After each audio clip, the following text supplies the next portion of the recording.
대공황 때를 보면은 1929년 10월, 11월에 특별한 일이 없는데 갑자기 뭐 미국 주가가 이렇게 빠지는 일들이 좀 있었고, 이게 한 일주일 사이에 고점 대비해서 거의 20% 이상, 그때 관세를 이제 막 40%, 50% 이렇게 올리다 보니까 주변에 있는 국가들이 다 똑같이 올려버린 거죠. 그러면서 이제 사실 저희가 얘기하고 있는 대공황으로 주가의 버블처럼 시작이 됐던 것이 관세로 인해서 굉장히 오랜, 네. 정말 오랫동안 좀 심각한 어떤 침체가 되고, 그게 또 발단이 되어서 이제 2차 세계대전으로도 이어진 거잖아요. 네, 네. 지금 저희가 느끼고 있는 이 패닉셀링, 주식시장의 어떤 급락에는 어떻게 보면 관세 전쟁으로 가고, 그런 것들이 대공황스러운 모습들을 좀 연출시키지 않는가라는 극단의 어떤 공포를 네. 좀 보여주고 있는 걸로 좀 보여집니다. 지금 인터뷰 시작합니다. 미국 증시가 급락하면서 연일 전 세계 증시가 따라 급락하고 있습니다. 오늘 아시아 증시도 정말 힘든 월요일을 보냈는데요.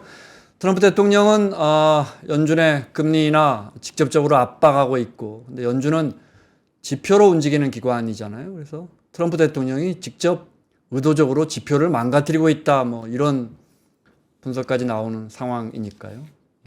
사실은 아니겠죠. 유진투자증권의 허재환 상무님 모셨습니다. 어서 오세요. 네, 안녕하십니까. 힘든 월요일입니다. 네, 오늘 저 나스닥 선물 보니까 크게 빠지고 있던데 오늘 밤도 깜깜한 거죠. 네, 지금 근데 이제 조금 다행인 거는, 이제 저희가 장중에는 그 나스닥 선물이 한 5% 정도 빠지다가 네. 지금 아까 방금 여기 들어오기 전에 보니까 한 3%대로 약간 줄긴 했는데, 네.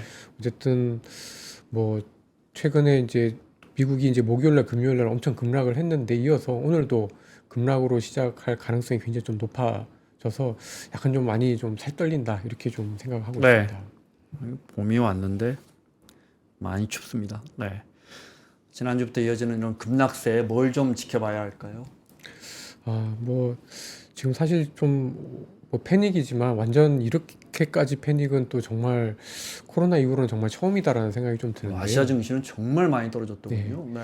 그러니까 지금 이제 가장 관건은 결국 그 이제 트럼프의 어떤 상호 관세 이후에 네. 각국의 대응이 지금 험악해지고 있지 않습니까? 물론 뭐 일부 국가들, 뭐 베트남이라든지 이런 약소 국가들은 그러니까 좀 작은 국가들은 이제 트럼프 관세 인상에 따라서 자기네들 관세도 좀 내리고 하는 유화적인 제스처를 보이고 있긴 합니다만은, 중국이 어쨌든 보복 관세를 때렸고, 지금 EU도 보복 관세를 준비하고 있다라는 소식들이 좀 악재로 좀 작용을 했기 때문에, 결국은 지금 봐야 될 거는, 첫 번째로는 각국의 대응들, 과연 계속해서 보복 관세를 일으키면서 정말 관세 분쟁이 아니라 관세 전쟁으로 갈 건지, 그리고 이 관세 전쟁이 되게 되면은 이제 1930년대 이제 대공황을 자꾸 이제 저희가 이제 상기를 할 수밖에 없기 때문에 이제 각국의 이제 대응들에 대해서 저희가 좀 봐야 될 것 같고, 두 번째는 지금 또 미국에서 이 주가가 너무 많이 떨어지니까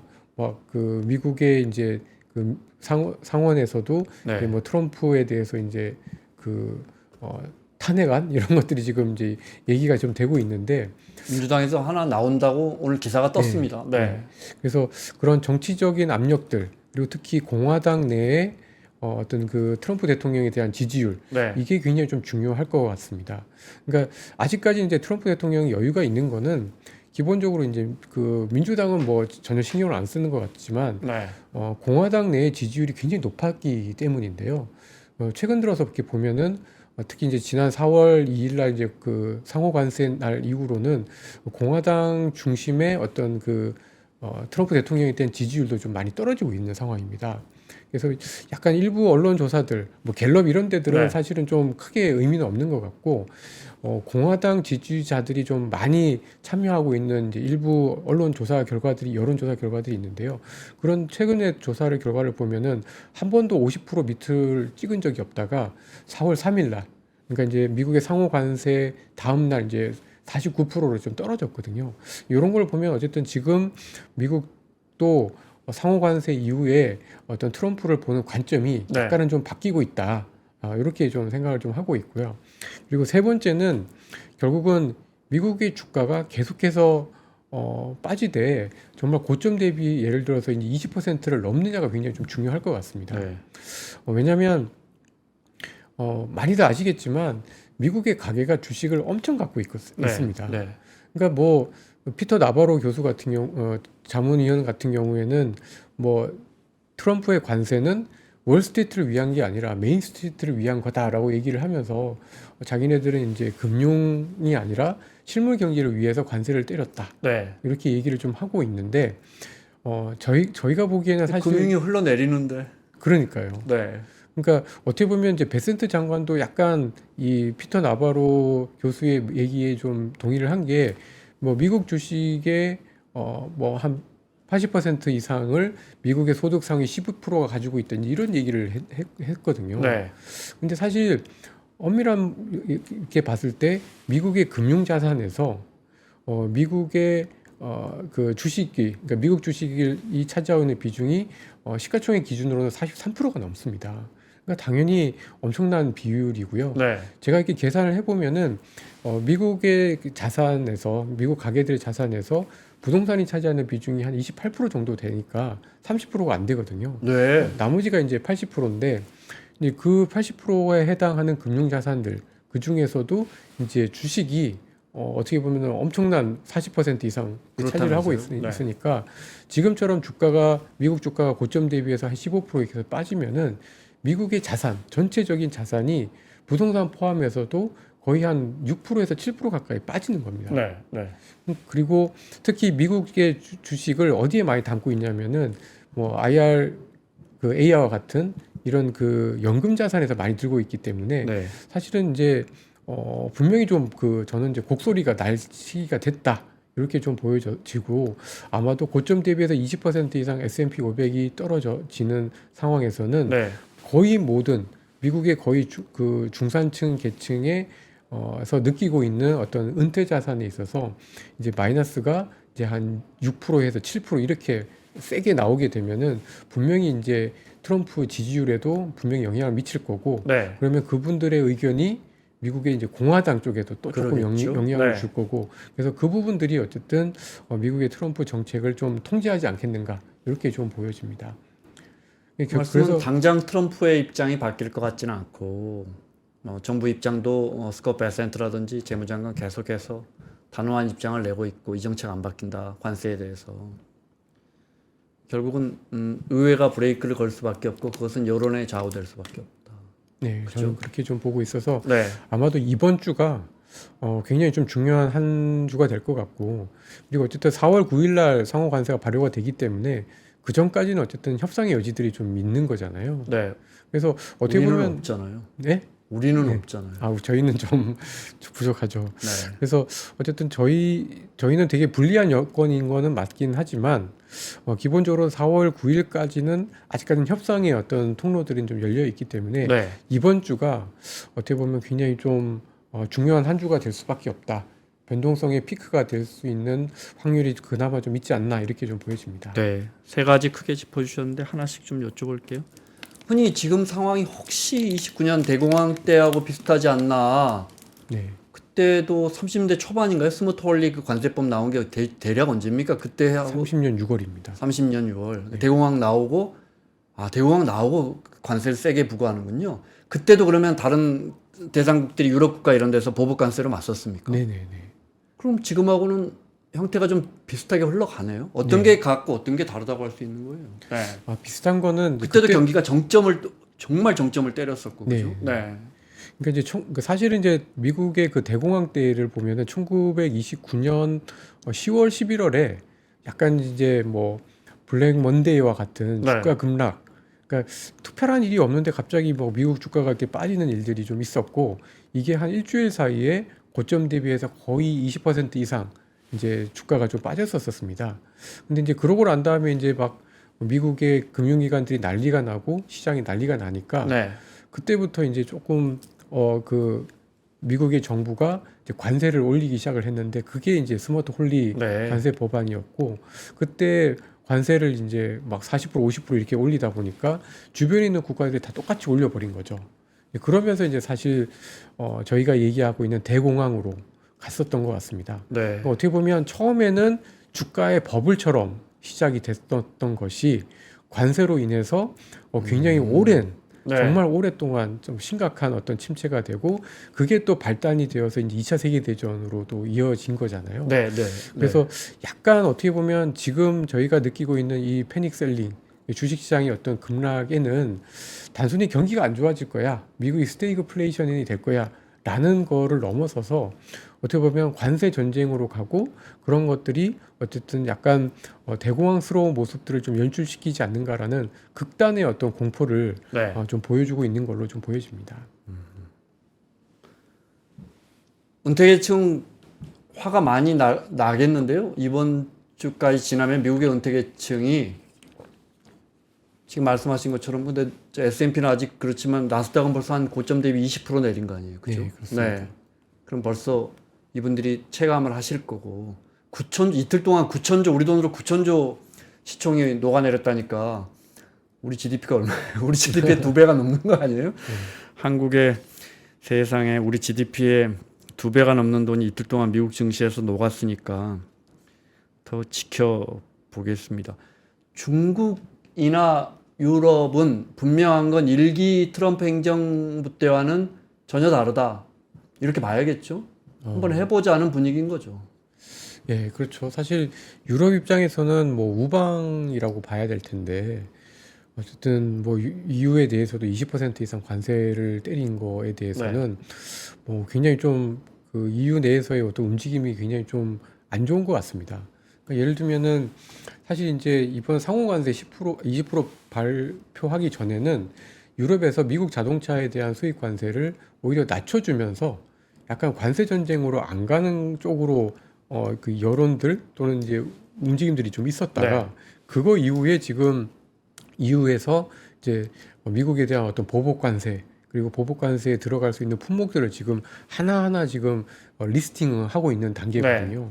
그러니까 어떻게 보면 이번에 상호 관세라는 거를 통해서 뭐 그동안에 뭐 친구, 우방 이런 거 관계없이 그냥 다 같이 그냥 20%로 이렇게 때린 거를 보면서 굉장히 EU에서도 지금 혼란스러워하고 있고 굉장히 좀 결국에는 이번 관세 전쟁에 대해서 미국도 피해를 좀 봐라라는 식의 어떤 정책들이 나오고 있기 때문에 유럽의 어떤 정책의 스탠스가 뭐 1기 때랑은 뭐 완전히 이제 좀 다르기도 합니다만은 상당히 좀 많이 그동안의 모습과는 달라졌다.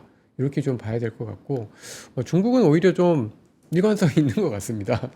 중국은 받은 만큼 되돌려 준다라는 거로 인해서 딱 이제 미국의 모든 상품에 대해서 이제 34% 관세를 때렸으니까 어떻게 보면 이제 중국은 그냥 일관성 있게 대응을 하고 있다라고 좀 볼 수가 있는데 어쨌든 가장 크게 좀 달라진 거는 미국의 우방이었던 나라들에 대해서 미국이 관세를 때렸고 그리고 그거에 대해서 유럽과 저희나 뭐 일본 같은 경우에는 협상의 카드를 뭐 저희는 협상할 게 별로 없긴 합니다만은 계속 통화를 하고 대화를 하려고 하고 있습니다만은 EU에서는 이제 정말 무역 전쟁을 대비하는 듯한 모습이 있다 보니까 이런 것들이 훨씬 더 불안하게 느껴지고 키우는 거죠. 네, 키우고 그래서 유럽 주시장이 어쨌든 지난주 후반부터 해서 또 다시 이제 급락을 하기 시작을 한 것 같습니다. 오늘 일본 집권 여당은 보복 관세 얘기 나왔나 봐요.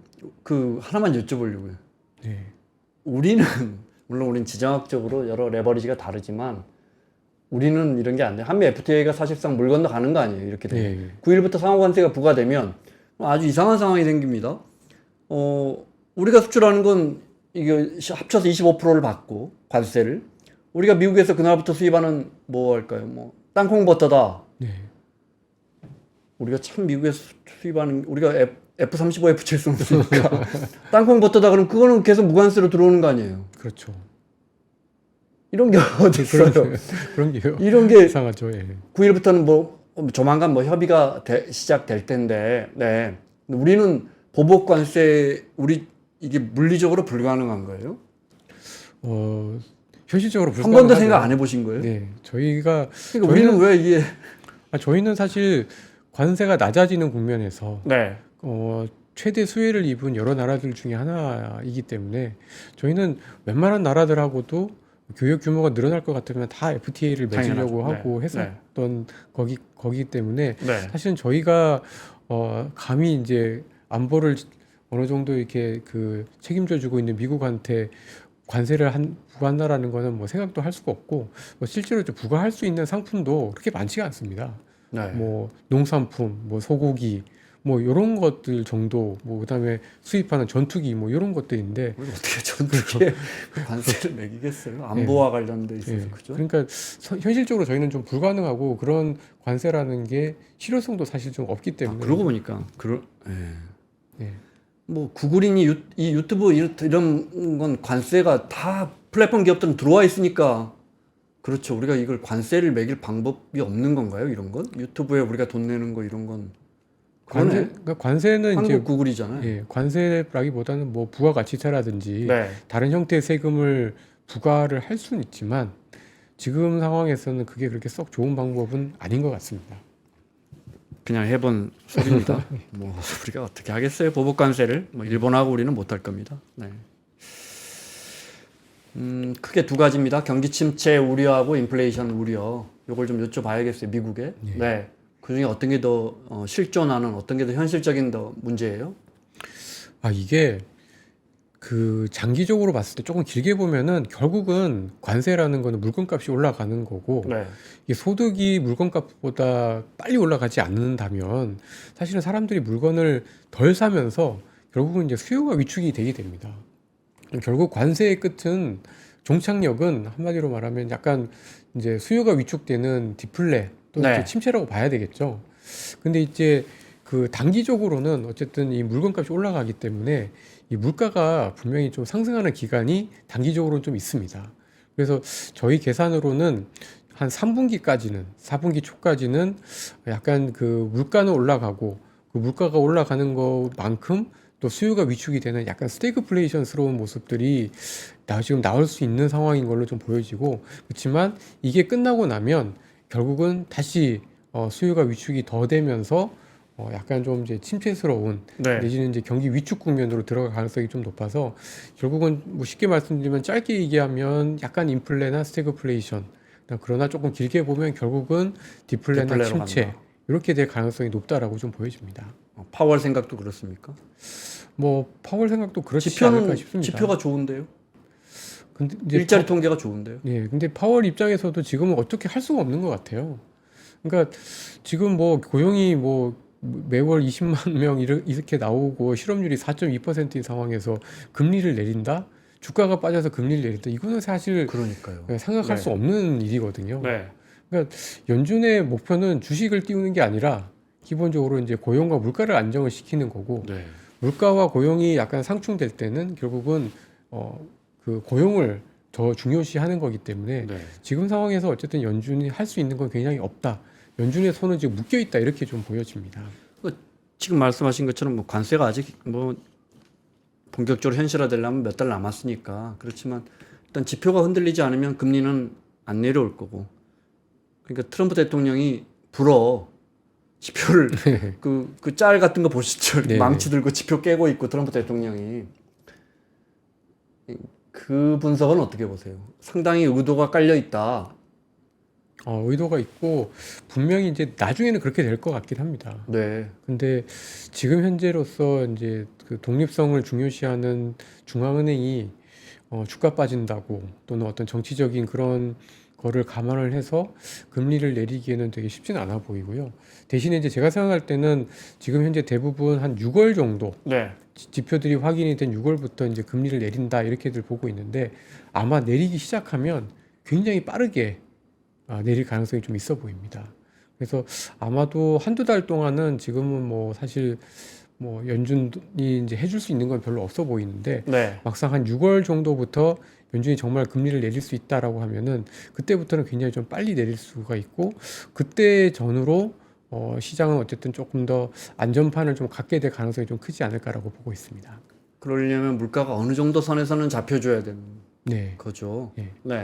근데 이제 아마도 물가가 좀 올라도 그러니까 그 수요의 압박을 못 이기고 기업들이 이제 사람을 줄인다라든지 이런 것들이 이제 나오게 되면 그러니까 이제 실업률이 예를 들어서 지금 4.2인데 뭐 갑자기 4.4, 4.5 이렇게 올라가서 방향성이 5%로 간다라고 생각하면은 연준은 뭐 지체 없이 내리긴 내릴 겁니다. 근데 뭐 지금처럼 아직까지 이제는 이제 그 관세가 나왔고 관세 영향이 이제 본격적으로 나올 거기 때문에 네. 아마도 이제 나오는 거를 적어도 적어도 한두 달 정도는 이제 보고 움직일 가능성이 좀 높다라고 좀 보여집니다.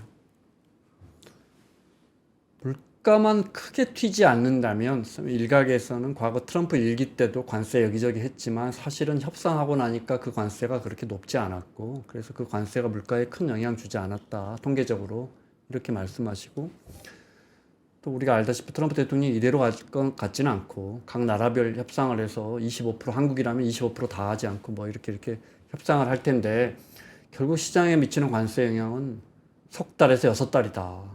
지금 나오는 지표에 대한 경기 침체에 대한 우려는 과도한 것이다. 제가 너무 긍정적으로 보는 건가요? 아니요, 그게 이제 기본적인 시나리오였죠.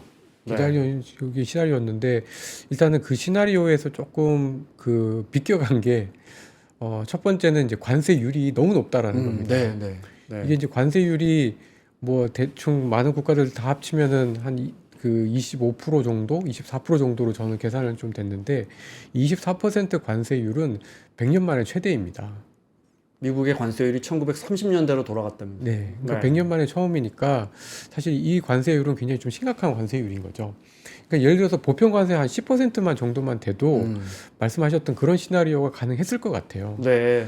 근데 지금은 이제 20%가 넘는 관세율이기 때문에 조금 다르다. 네. 왜냐하면 관세율이 20%라는 거는 이 물가에 미치는 영향이 최소 2% 이상은 더 올릴 수 있다라는 것 같습니다. 왜냐하면 미국 소비에서 수입품이 차지하는 비중이 한 11%, 12% 정도 되거든요. 네. 그러니까 관세율이 예를 들어서 20%만 돼도 요게 이제 그 10%라고 하면은 2%포인트 정도 물가가 올라갈 수가 있는 거잖아요. 그러니까 지금 미국의 물가 상승률이 2월 달에 2.8%니까 이게 이제 잘못하면 이제 4% 물가가 나올 수 있다라는 겁니다. 그러니까 이게 뭐 올라서 뭐 1% 내외, 그래서 한 3% 정도 레벨이라고 하면 사실은 뭐 미국의 어쨌든 지금까지 그 임금 상승률이라든지 이런 것들이 3에서 4%대는 유지를 해왔기 때문에 뭐 적어도 관세율 한 뭐 5% 10% 정도 오르는 거는 지금까지 미국의 경제가 보여줬던 견조함에 비해서는 충분히 감내 가능한 시나리오였는데 네. 관세율 20%는 좀 이걸 비껴나가는 거라는 거죠. 그러니까 이제 물가가 2% 높아지면서 물가가 4%대를 본다라고 하면 이거는 이제 결국은 가계가 느끼는 실질 소득 증가율이 마이너스가 난다라는 거고 네. 그거는 굉장히 심각한 침체의 위험을 굉장히 높이는 요인이 될 수밖에 없기 때문에 그 부분이 어쨌든 기본 가정에서 좀 크게 달라졌다 이렇게 좀 봐야 될 것 같습니다.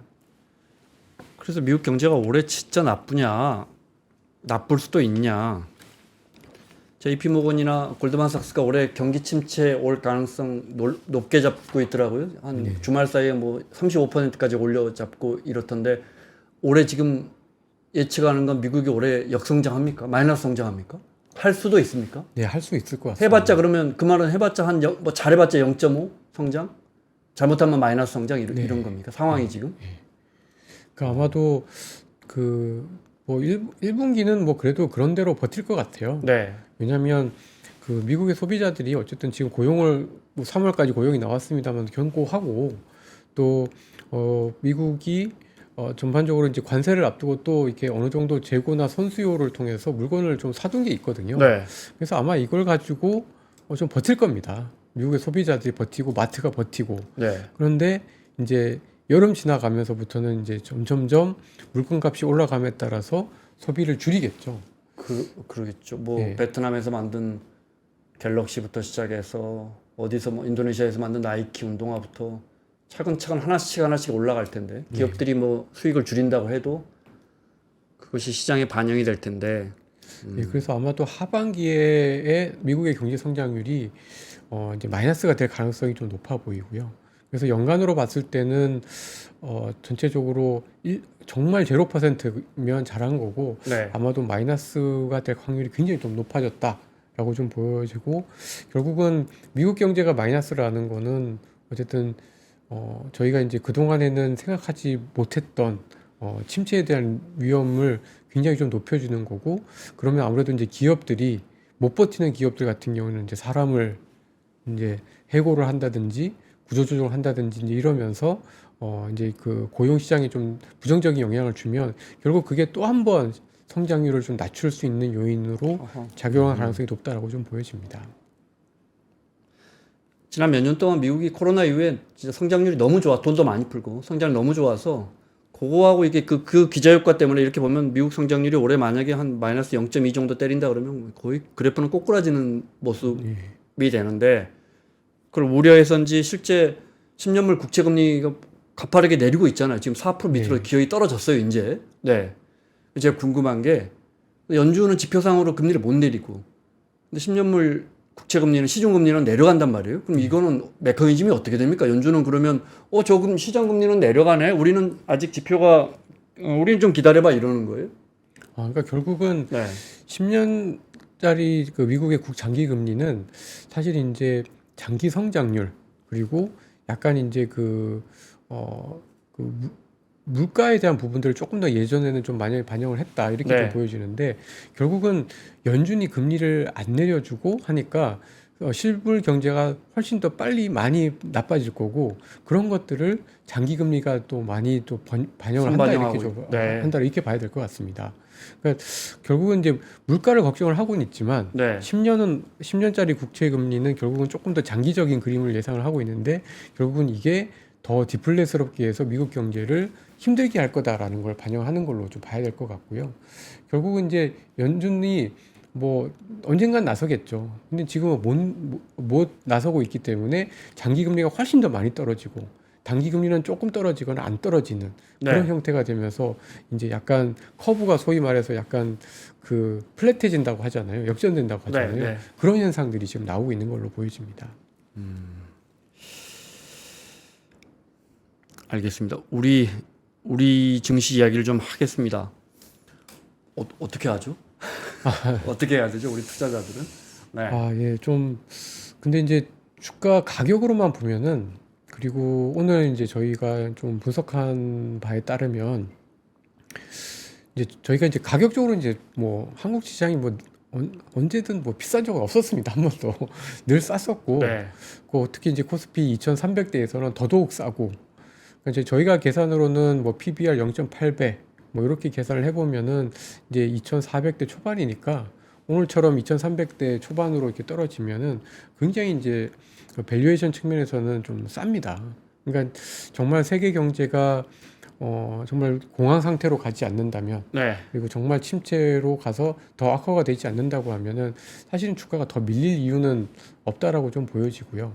그리고 저희가 이제 그 V 코스피라고 하잖아요. 저희 한국 시장의 변동성 지수. 이게 이제 오늘 40포인트를 넘어섰는데 과거에 보면은 이렇게 40포인트를 넘고 난 다음에 3개월 뒤에 주가는 거의 80%가 넘는 확률로 주가가 오르긴 했었습니다. 그러니까 지금의 어떤 밸류에이션 레벨 그리고 지금의 주식시장의 어떤 변동성, 그러니까 극심한 어떤 공포의 레벨로 봤을 때는 지금이 뭐 바닥이거나 또는 바닥이 아니지만 거의 바닥에 근접한 레벨로 봐야 될 것 같은데 근데 이제 저희가 이제 걱정스러운 거는 과연 이제 미국 시장이 버텨줄 거냐 요게 관건인 것 같습니다. 그리고 미국 시장의 어떤 하락이 멈추게 되면 저희가 지금에서부터는 시장은 더 안 나빠지고 조금씩 뭐 회복 내지는 바닥이기 때문에 좀 기회가 될 것 같긴 한데 약간 지금 미국 시장의 바닥을 쉽게 단정하기가 좀 어렵다 보니까 전반적으로 저희 한국 시장에 대한 부분들도 함께 지금 나빠지고 있는 국면이다 이렇게 좀 보여집니다. 미국 시장을 봐야 한다. 네. 근데 S&P 같은 경우에 지금 뭐 나스닥도 마찬가지지만 굉장히 급락하는 것 같지만 저 길게 한 10년 시계열로 보면 이렇게 오르다가 지금 요만큼 꺾인 거거든요. 이 그래프를 보면 좀 무서워요. 미국 맞습니다. 증시는 자칫하면 더 내려갈 수 있다. 그 불확실성 때문에. 그렇습니다. 그리고 미국의 그런 그 장기 차트를 보시더라도 그러니까 미국 시장이 고점 대비해서 10% 미만으로 빠졌던 적이 그 대부분이고요. 10% 이상 빠졌던 게 이제 재작년 10월 달 딱 한 번 있었고 그 전에는 이제 2022년에 주가가 S&P 500 기준으로는 이제 23%, 나스닥 기준으로는 한 35% 이렇게 좀 빠졌었는데 이제 그렇게 생각하더라도 지금 S&P 500이 이제 17%, 나스닥이 한 23% 이렇게 빠졌으니까 조금 더 빠질 여력이 좀 있는 거죠. 그러다 보니까 아무래도 아직까지 이제 미국 시장이 정말 바닥이냐라는 거에 있어서 확신하기가 어렵고 그리고 2022년에는 그래도 좀 파월 의장이 한시적이라고 했던 인플레가 꺾이면서 네. 분명히 또 연준이 도와줄 수 있다라는 게 어떤 기대 때문에 또 한번 반등을 할 수가 있었는데 이번에는 과연 연준이 적어도 당장은 도와주지 않을 것 같고 그러다 보니까 훨씬 더 어떤 정책적인 공백에 대한 어떤 공포가 조금 더 큰 게 아닌가라고 좀 보여집니다.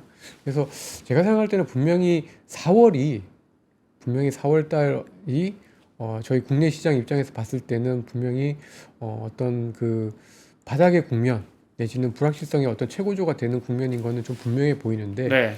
적어도 지금이 어쨌든 그 완전한 바닥을 쳤냐라고 보면은 그건 좀 아닐 수가 있겠다. 적어도 이번 주는 좀 살펴봐야 되는 게 아닌가라고 좀 보여집니다.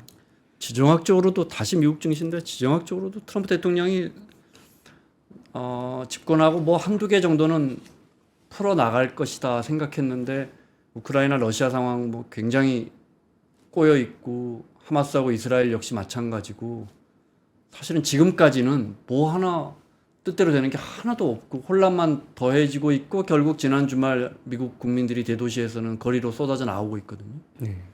그야말로 정말 불확실성만 커지는 상황이라 우리 밸류에이션이 아무리 누가 봐도 삼성전자가 53,000원인데 투자자들 입장에서 이거 들어가야 돼. 연기금은 들어갔어요. 이건 어떻게 봐야 돼요? 많이 들어갔다고 기사가 연기금 대규모 총알 투입 뭐 이렇게 해석해도 되는 거예요. 네. 근데 이제 연기금 같은 경우에는 저는 되게 단순하게 봅니다. 그러니까 작년에 특히 이제 한국 시장이 너무 안 좋았고 또 미국 시장은 굉장히 좀 많이 올라오면서 그 괴리가 많이 벌어졌지 않습니까?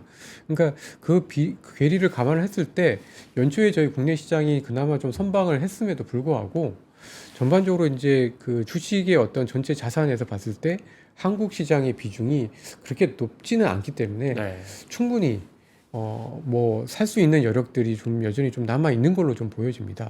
근데 이거를 그리고 이제 한국 시장이 워낙 싸기도 하고요. 그러니까 이제 연기금 같은 경우에는 충분히 좀 살 수가 있는 거죠. 한국 시장 비중 줄인다고 했었는데 지금 상황이 뭐 우리께 너무 가격이 매력적으로 바뀐 거예요. 그렇게 네. 봐야 할까요? 네. 그러니까 전반적으로 이제 해외 비중을 늘리고 국내 네. 비중을 줄이는 거는 맞지만 이제 작년 같은 경우에 너무 많이 줄여져 있고 그래서 오히려 이제 올해 같은 경우에는 조금씩 더 사야 되는 상황이 이제 온 거고 네. 그게 이제 올해 연초에 1, 2월 달에 나타났던 흐름이 아니었나라고 저는 좀 평가를 하고 있습니다. 네. 조금 더 구체적으로 좀 우리 증시 좀 여쭤볼까요? 네. 저희 국내 증시 투자하시는 분들은 뭐 지금 여기는 어디고 나는 누군가 오늘 네. 그런 느낌이 있었을 것 같은데요. 네. 그냥 쉽게 이렇게 여쭤볼게요. 연기금들이 기다리다가 지금 대규모로 바닥을 받치고 있는데, 그러면 이제 조금씩 들어가도 되는 거 아니냐. 네. 개인 투자자들 입장에서는 이건 어떻게 보시는 거예요? 네, 저는 아까도 말씀드렸지만 이번 주 또는 이번 달이 굉장히 좀 바닥일 가능성은 높다라고 생각하고 있습니다. 다만 이게 오늘일지 내일일지 또는 뭐 다음 주 초일지 그건 좀 잘 모르겠습니다만은 뭐 시장은 내려갈 때는 조금 더 급격하게 빠르게 내려가기도 하고 또 올라갈 때는 또 빠르게 올라가기 때문에 아마도 전체적으로 오늘 내일일지 모르겠지만 적어도 이번 주 또는 이번 달이 분명히 좀 클라이맥스를 찍는 시점이다라고는 좀 생각을 좀 하고 있어서 약간 좀 용기를 낼 필요는 있을 것 같습니다. 네. 근데 이제 용기를 내되 이제 중요한 거는 이제 뭘 살 거냐 그리고 라고 보면 사실은 지금 관세 때문에 약간 이제 그 기업들의 어떤 실적이 사실 이제 하향 조정될 수 있는 리스크들이 조금 좀 있는 거잖아요. 그러니까 사실 이제 용기를 내더라도 과연 정말 뭘 살 수 있을지에 대한 고민들이 좀 있는 것 같습니다. 근데 이제 저는 이제 그런 거에 대해서 이제 두 가지를 좀 말씀드리고 싶어요. 첫 번째는 세 가지로 좀 네, 말씀드리고 왔어요. 첫 번째는 오늘은 주가가 좀 많이 빠지긴 했습니다만은 조선 방산 같은 기업들은 네. 사실은 이제 중장기적으로 봤을 때 여전히 좀 유망하다라고 생각을 좀 하고 있습니다. 그러니까 지금 어떻게 보면 저는 트럼프의 정책이 그러니까 막 어떻게 보면 서로 상충되고 이렇게까지 해야 되나라는 네. 생각이 좀 들기도 하고 정말 말씀하신 대로 정말 지금까지 해온 게 뭔가라는 생각이 좀 들기도 하는데 그 피터 나바로 교수의 얘기도 그렇고 베센트 얘기도 그렇고 많은 거의 어떤 공통점 그리고 트럼프 정책의 어떤 특징 중에 하나는 제조업이 단순히 어떤 그 무역 불균형을 해소하는 게 아니라 제조업이 결국은 국가 안보와 직결이 된다라는 거거든요. 네. 근데 그러니까 왜 공급망을 자꾸 이제 미국 내에 자꾸 구축을 하려고 하느냐? 왜 세계적으로 지금 다 얽혀져 있는 경제를 다 또 망가뜨려 가지고 왜 미국으로 제조업과 공급망을 다시 이제 만들려고 하느냐? 그 의도를 이렇게 살펴보면은 약간 나쁘게 좀 너무 이제 상상력을 동원을 하면은 약간 군사 경쟁이고 군비 경쟁이고 결국은 이제 어떤 그 가상의 어떤 전쟁을 대비하는 수순인 것 같다라고 생각을 좀 하고 있습니다. 그게 아까 말씀드린 그 월스트리트와 다르게 메인스트리트를 타겟으로 하고 있다. 그 말씀하고도 딱 맞는 것 같네요. 네. 네. 그래서 결국은 트럼프 정부 그다음에 많은 미국의 보수주의자들이 생각하고 있는 거는 물론 중국을 타도를 하는 건데 중국을 타도를 하는 거의 핵심은 어쨌든 내 스스로 무기를 만들 수 있고 스스로 싸울 수 있는 역량을 가지는 거기 때문에 결국은 조선이나 방산이나 이런 무기와 관련된 산업들 또는 뭐 항공도 마찬가지겠죠. 네. 이런 유해 산업들은 저는 계속해서 잘 될 수 있다. 이렇게 좀 생각을 좀 하고 있습니다. 그다음에 두 번째로 좀 말씀드리고 싶은 거는 이제 이제 내수 산업인 거죠. 왜냐하면 앞으로의 세계 경제는 이제는 이제 그 자유무역, 네. 자유교역 이런 것들이 조금씩 약해지고 결국은 안에서 그 자국 내에서 점유율이 높고 독점적일 수 있는 산업 또는 소비자들이 계속해서 이 산업을 찾을 수밖에 없는 산업들은 오히려 약간 밸류에이션이나 실적이나 이런 것들이 조금 더 안정적으로 변할 수도 있을 것 같습니다. 그래서 보면은 국내 뭐 인터넷이라든지 게임이라든지 이런 산업들이 약간은 또 좀 관심이 있을 수가 있고 통신과 같은 산업들 또는 이제 금융과 같은 산업들 중에서도 좀 큰 대형 은행들은 저는 이제 관심의 대상이 될 수 있다라고 생각을 좀 하고 있습니다. 네. 네. 그리고 뭐 제약도 그런 면에서는 마찬가지인 거죠. 뭐 저희가 이제 바이오 하고 있지만 어쨌든 약을 밖에 있는 수입을 해서 쓰는 것보다는 네. 안에서 또 쓰는 것들이 좀 더 좋을 수 있는 산업들이기 때문에 약간 안에서 쓸 수 있는 산업들, 뭐 음식료, 뭐 이런 산업들도 마찬가지고요. 이런 류의 산업들은 또 중장기적으로도 잘 될 수 있다. 이렇게 좀 생각을 좀 하고 있고 마지막으로는 이건 약간 좀 많이 역발상적인데요. 약간 어떻게 보면 이번 분기 또는 올해만 놓고 보면 네. 저는 소재 산업들, 철강이나 화학과 같은 산업들, 2차 전지 산업들도 기회가 좀 있지 않을까라고 좀 보고 있습니다. 그러니까 물론 뭐 저희가 뭐 철강이나 화학이나 뭐 2차 전지나 사실 뭐 중국과의 어떤 경쟁력이라든지 네. 또는 어떤 산업의 어떤 성장성이라 봤을 때 매력이 없습니다. 굉장히 좀 많이 좀 그 투자자분들이 좀 싫어하는 요즘 그런 철강, 화학, 2차 전지는 사실은 지금 이런 상황에서는 도망가야 할 맞습니다. 업종처럼 보이는데. 네. 네. 네. 근데 이제 제가 계산을 해보니까요. 올해 1분기까지 이런 그 주요 산업들의 어떤 주가의 등락을 멀티플, 그러니까 이제 밸류에이션에 의해서 변한 부분들이 있고 실적에 대한 기대를 가지고 변한 부분들이 있잖아요. 네. 그걸 이렇게 쪼개서 살펴보니까 대부분의 산업들은 어쨌든 실적 기대에 어느 정도 좀 맞춰서 갑니다. 그러니까 뭐 저희가 그동안에 좋았던 조선, 방산이니 뭐 운송이니 이런 산업들은 실제로 이제 실적에 대한 기대를 좀 반영을 한 것 같은데 네. 제일 극명하게 지금 실적 기대가 그러니까 실적이 안 좋을 걸로 좀 반영하고 있는 산업이 철강, 화학, 에너지, 2차 전지거든요. 네. 네. 근데 이 산업들 같은 경우에는 이 실적 기대를 안 하는 것 자체가 아니라 올해 기업들의 이익이 한 20에서 50% 가까이 줄어들 걸로 좀 보고 있습니다. 네. 그러니까 지금 주가는 안 좋잖아요. 지금 주가 물론 철강 산업은 약간 좀 반등을 하긴 했습니다만은 다시 좀 많이 내려온 상태인데 안 좋은데 아마도 올해 실적이 안 좋은 거를 꽤 많이 반영했을 가능성이 좀 높습니다. 그래서 제가 생각할 때는 안 좋지만 지금 가격에서 봤을 때 조금만 상황이 뭐 관세와 관련된 불확실성이 조금 완화가 되고 중국이나 유럽이 계속해서 부양책을 쓰게 되고 네. 그래서 실적에 대한 부분들이 조금만 바뀌었을 때 가장 많이 튀어오를 수 있는 산업 중에 하나가 2차 전지하고 철강화학과 같은 소재 산업들이다. 이렇게 좀 생각을 좀 하고 있어서 그런 산업들 오히려 조금 지금 시점에서는 역으로 오히려 이제 주가가 정말 바닥을 찍는다라고 했을 때 관심 있게 볼 수 있는 산업으로 좀 볼 필요가 좀 있지 않나 이렇게 좀 생각을 하고 있습니다. 이 업종 굉장히 그동안에도 우울한 움직임 보여줬는데 그렇기 때문에 내일만큼 다 내렸다. 그렇게 볼 수도 있다. 그 말씀이신 거죠? 그러니까. 네. 네. 예를 들어 이렇게 상황이 막 앞이 잘 안 보일 때는 코스피 지수 ETF를 사버리면 어때요? 2,300인가지 그렇잖아요. 지금 급락해가지고. 네. 우리가 한 10년 이렇게 시계열로 봐도 코스피가 여기서 더 내려갈 수도 있겠죠. 근데 그게 뭐 어디까지 가겠어요? 놔두면 내가 1, 2년 갖고 있고 최소 뭐 길게는 몇 년 갖고 있을 수 있다고 치면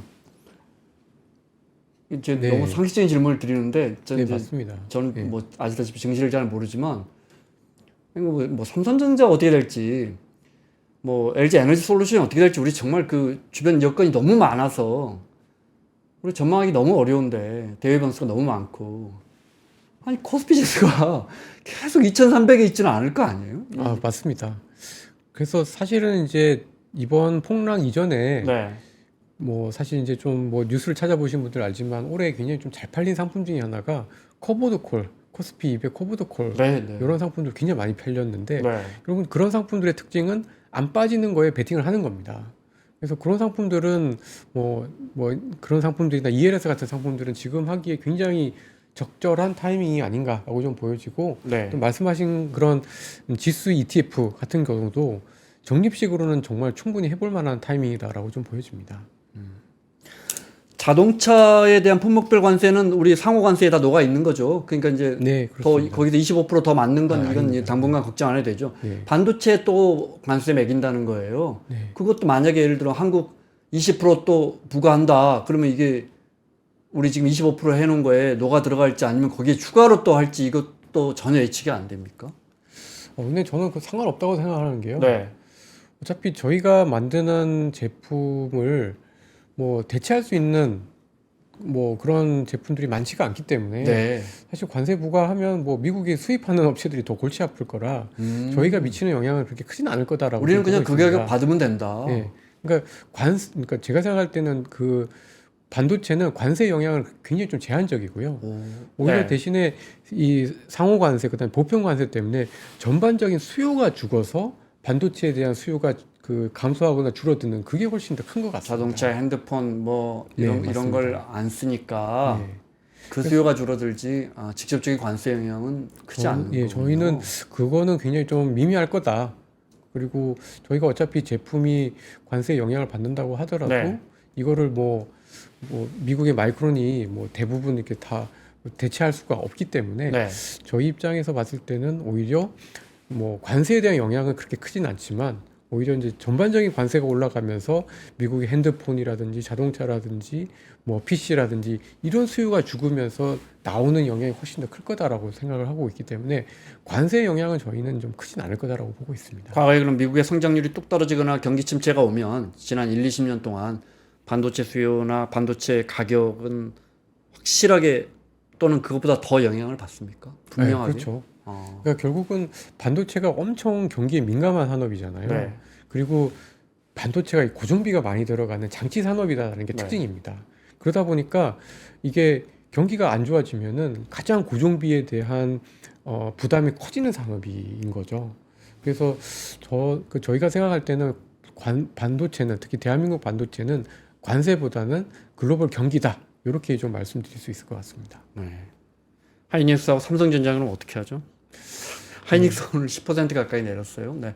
정말 트럼프 대통령 취임 당시에 우리가 생각할 수 없는 시장 상황이 펼쳐지고 있거든요. 네, 어떻게 해야 돼요? 갖고 계신 분들이나 생각하고 계신 분들은. 사실 이제 뭐 가격으로 봤을 때는 이거 밑으로 떨어지긴 쉽지 않다라고 보여집니다. 그러니까 정말 가격적으로는 매력이 좀 커지는 상황이기 때문에 네, 하단은 저는 좀 있다라고 좀 보고 있고요. 근데 이제 문제는 앞서 말씀드렸던 그런 수요에 대한 문제 때문에 이게 반도체를 저희가 이제 예를 들어서 주식에서 갖고 있는 어떤 포트폴리오에서 이런 어떤 관세라든지 세계 경기에 대한 걱정이 있는 상황에서 네. 비중을 세게 늘리기는 되게 쉽진 않습니다. 그래서 그냥 좀 덜 빠진다라는 쪽에 조금 더 포커스를 좀 맞출 필요가 좀 있을 걸로 좀 보여져서 약간 지금은 조금 반도체에 대해서는 오히려 조금 중립적으로 좀 봐야 되는 게 아닌가라고 저는 좀 말씀드릴 수 있을 것 같습니다. 네. 우리 업종별로는 조선 방산 그것이 이제 안보 관련 주기 때문에 그다음에 제약 바이오 같은 또 소재 산업, 화학 2차 전지 같은 것도 내일만큼 내렸다. 이렇게 세 가지 업종 이야기해 주셨는데 그러면 우리 그 3프로 시청자분들이 포트폴리오 조정할 때나 또 버틸 때 미 증시와 지금 많은 애널리스트 분들이 미 증시에 투자는 쉬어갈 때가 됐다라고 이야기하시는 분들이 많거든요. 네. 제 느낌으로는 네네. 개량적이지 않은 거라. 예. 그리고 국장은 지금 이제 더 내릴 수가 있겠냐. 우리 경제가 있는데 전반적으로는 이런데 그 부분은 어떻게 보세요? 예. 그러니까 저희가 사실 만약 어느 부분을 좀 축소하고 어느 부분을 좀 네. 늘린다면, 네. 그 연초에도 계속 좀 저희 회사 그리고 저희가 자료를 통해서 말씀드린 거는 올해는 미국은 상반기보다는 하반기를 좀 말씀을 드렸고 코스피 같은 경우에도 저희가 이제 뭐 오늘은 좀 깨졌긴 했습니다만 2,350에서 한 2,800대 이 정도 네. 주가를 좀 말씀을 연간 전망에서 좀 말씀을 드렸었습니다. 그러니까 어떻게 보면 뭐 저희 국내는 더 나빠질 건 없다.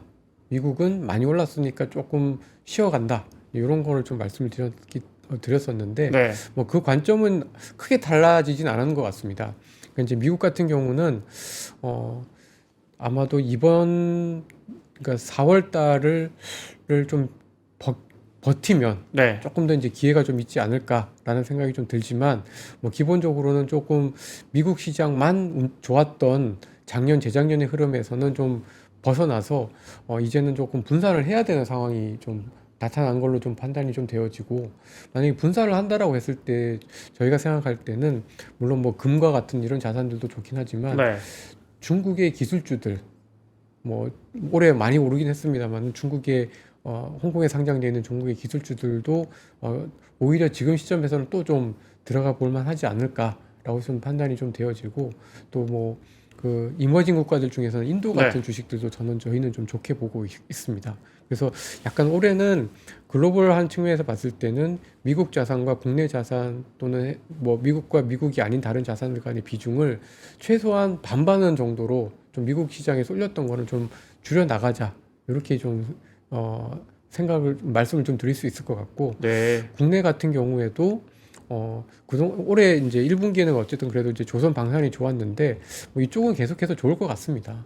오히려 빠질 때가 조금 더 기회다라는 생각이 좀 들고 또 오히려 이제 그동안 또 좀 그 관심이 없었던 내수 섹터들 중에서도 오히려 지금처럼 이렇게 관세에 따른 어떤 해외 수요에 대한 불확실성이 클 때에는 내수에서 독점력이 있는 산업들이나 업체들은 네. 또 나름의 어떤 힘을 얻어갈 수 있을 것 같아서 약간 뭐 저희가 이제 삼성전자나 반도체가 조금 흔들리니까 지수의 어떤 상단이 엄청 높아지진 않을 것 같긴 합니다만은 그래도 좀 지수의 어떤 하단은 좀 견고할 거다. 네. 나름은 좀 그 글로벌 시장 대비해서는 저희가 딥커플링은 안 되겠지만 그래도 좀 버티지 않겠는가 이렇게 좀 예상이 좀 들어서 오히려 좀 빠질 때 한국 시장의 비중을 조금 더 늘리는 것도 저는 방법이 될 수 있다 이렇게 좀 생각합니다. 네.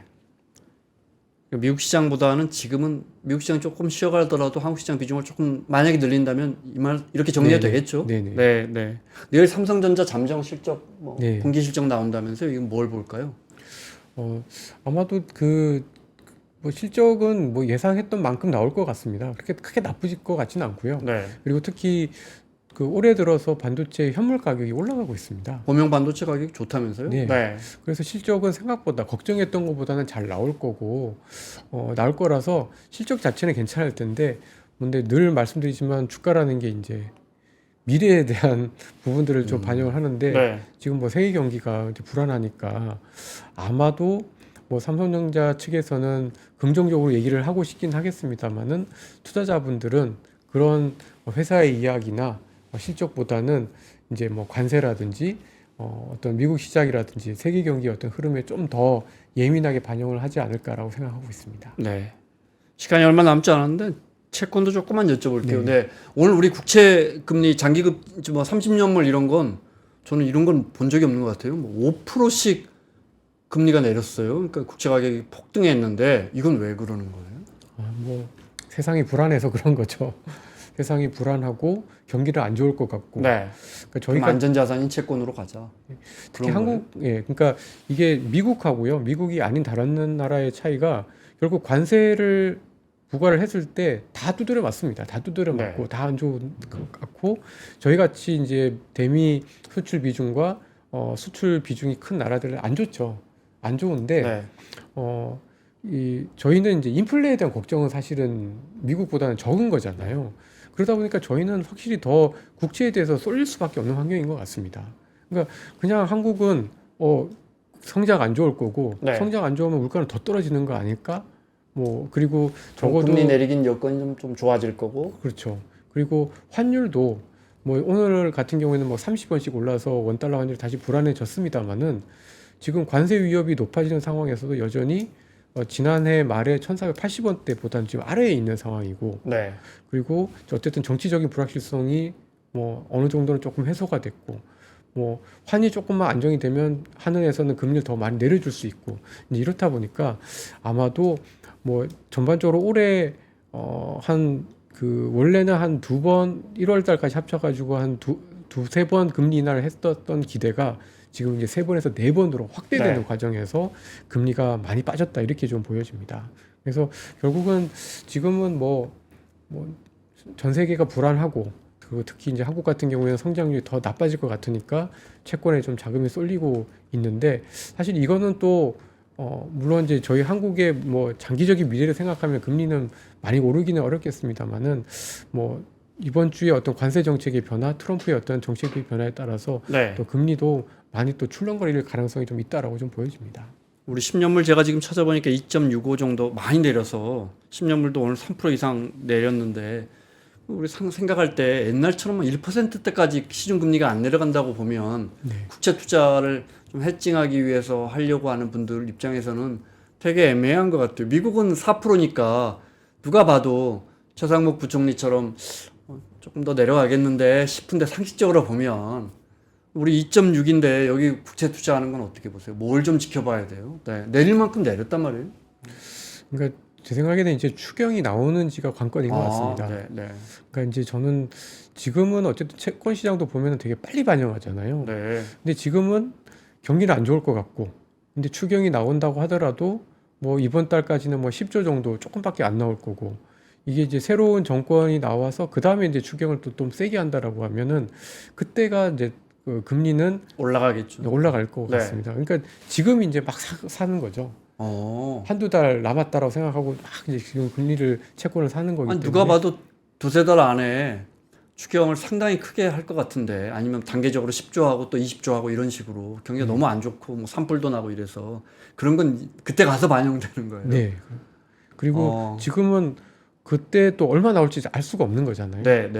그리고 어쨌든 트럼프에 대한 어떤 여러 가지 정책적인 불확실성이 지금 극대화되고 있으니까 많이 이제 더 채권으로 많이 쏠리고 있는 것 같은데 저희 생각으로는 이런 안전자산 선호에 대한 심리는 뭐 4월 달까지는 이어질 것 같아요. 주가가 조금 안정을 찾고 해도 뭐 기본적으로 이제 이 트럼프 정책에 대한 어떤 불확실성 자체가 가시지는 않을 거고 또 뭐 5월 달, 6월 달 되면 또 조기 대선에 대한 불확실성이 있기 때문에 여전히 좀 그 심리가 적어도 한두 달은 좀 이어질 것 같습니다.